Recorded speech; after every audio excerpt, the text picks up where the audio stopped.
del que me voy a encargar yo lleva por título Argumentación sobre hechos y pruebas. En él vamos a analizar los procesos de razonamiento que subyacen a la decisión sobre los hechos, las limitaciones de todo tipo que afectan al conocimiento alcanzado y los argumentos para poder considerar bien motivada o justificada la declaración de hechos probados de la sentencia. Y todo ello vamos a hacerlo en la línea de los estudios teóricos de epistemología sobre la prueba. De todos modos, lo que vamos a hacer no es un simple ejercicio teórico, sino que tiene también una incuestionable proyección práctica, porque nos va a permitir interpretar racionalmente numerosos conceptos e instituciones probatorias esenciales. Nos va, por ejemplo, permitir entender mejor qué es la libre valoración, cuál es el alcance de la inmediación o cómo actuar racionalmente ante los informes de los expertos. Nos va a permitir también argumentar correctamente nuestras decisiones en materia de hechos, con qué argumentos se pueden justificar o motivar esas decisiones, o cuáles son los requisitos que debe cumplir una correcta motivación. En definitiva, nos va a proporcionar una guía práctica para poder adoptar una decisión sobre hechos de calidad. Una buena teoría tiene solo sentido cuando se dirige a la práctica, y una práctica solamente exige o presupone una teoría. Por eso, el énfasis de este módulo en cuestiones de teoría del derecho. Hay una serie de cuestiones normativas básicas que quien pretenda argumentar de una manera solvente, de una manera sólida, tiene que conocer. Es importante conocer conceptos de la teoría jurídica, pues como la idea de relevancia jurídica, aplicabilidad, norma, los tipos de norma, competencia jurídica, nulidad, legalidad, los vicios de legalidad de las normas, coherencia, integridad del derecho. Todas esas cuestiones son muy importantes para argumentar de un modo solvente. No solo es importante para argumentar solventemente conocer estas cuestiones de teoría jurídica básicas, estas cuestiones normativas básicas. Es importante también entender el sentido del derecho. Es importante entender qué es el Estado del Derecho, porque nos interesa la argumentación jurídica. O por eso el interés de este módulo por el sentido del derecho, por el Estado de Derecho. Tampoco me interesa la argumentación jurídica en un sentido abstracto. Me interesa la argumentación jurídica en su contexto. Y el contexto actual de la argumentación jurídica es el Estado constitucional de derecho. Y por último, creo que es importante la argumentación jurídica también en su momento paradigmático, en el momento de la aplicación judicial al caso concreto o el momento de la justificación de algún tipo de pretensión jurídica general o incluso una pretensión de reforma normativa. Entonces, esos cuatro aspectos son, en cierto modo, los que vertebran este módulo de argumentación y método jurídico. En un curso de argumentación jurídica me parece imprescindible contar con un módulo dedicado a la argumentación constitucional. Esto creo que es absolutamente relevante, dado que los parámetros de la argumentación en el ámbito constitucional tienen una serie de peculiaridades que es importante conocer. Por un lado, seguimos unos criterios interpretativos diferentes, teniendo en cuenta que el núcleo es la materia de los derechos fundamentales, y los derechos fundamentales suelen entenderse como principios. Por ese lado, debemos abordar la cuestión de la ponderación como método o criterio que esencialmente se viene defendiendo como criterio interpretativo y argumentativo en materia de derechos fundamentales, aunque naturalmente creo que esto también debe someterse a crítica y debe acompañarse de otros métodos o criterios.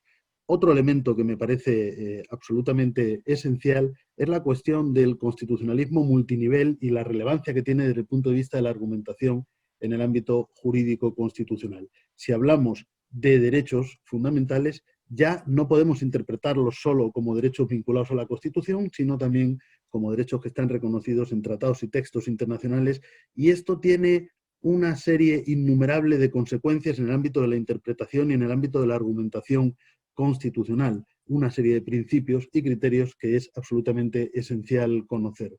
Otro pilar que me parece enormemente importante es el relativo al de la consideración del coste económico de los derechos y sus consecuencias en la interpretación. Si todo derecho es un principio, también todo derecho es un mandato de gasto, porque es un mandato de actuación a los poderes públicos para hacer real y efectivo ese derecho. Hoy en día no se sostiene la clasificación entre derecho de libertad y derecho de prestación porque todos conllevan esa dimensión prestacional. Por último, un apartado que me parece de enorme relevancia desde el punto de vista de la argumentación constitucional es el relativo a la capacidad creadora de nuevos derechos fundamentales.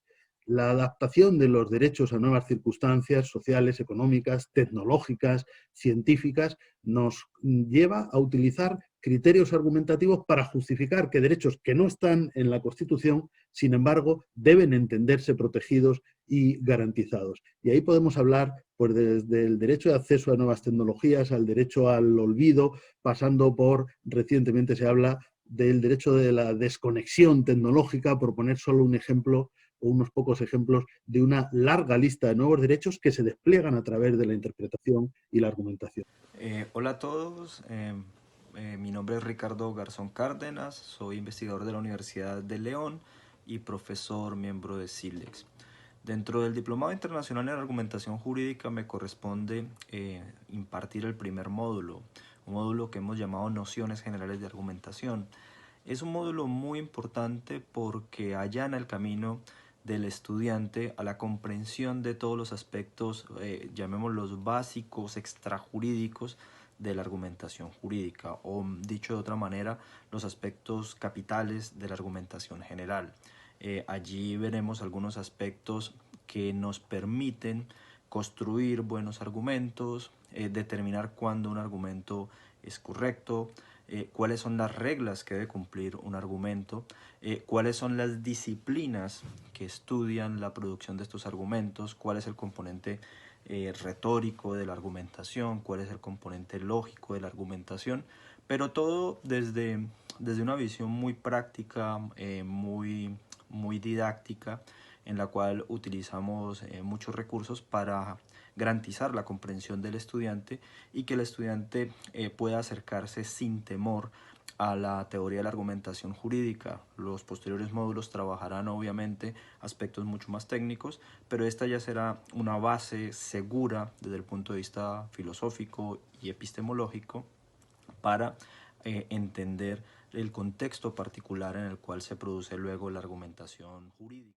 Me siento sumamente afortunado por dirigir este curso sobre argumentación jurídica con un profesorado tan absolutamente extraordinario, tan fantásticamente experto. El módulo que a mí me toca, que es el quinto, es el último, son 20 horas dedicadas a la práctica de la argumentación, al análisis práctico y la ejercitación práctica. Todos nuestros módulos, todos los cursos de SILEX quieren combinar la mejor teoría y la buena práctica. Pero en este módulo final del curso sobre argumentación hablamos de cómo argumentar razonablemente y cómo argumentar eficazmente en la práctica jurídica. Aprendemos a localizar los espacios de la práctica donde la argumentación es esencial. Aprendemos a identificar también los argumentos débiles y a construir argumentos y contraargumentos fuertes. Nos entrenaremos en ese doble modelo de razonamiento jurídico, el interpretativo subsuntivo y el ponderativo. Veremos las ventajas y los inconvenientes de cada uno de estos modos de razonar y argumentar en derecho.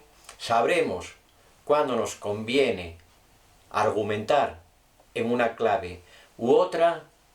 Veremos el intríngulis, el pormenor, los detalles de la ponderación. Haremos un análisis crítico, pero nadie terminará sin saber emplear esta manera tan particular de razonar cuando le convenga para salir airoso de un pleito, de un litigio.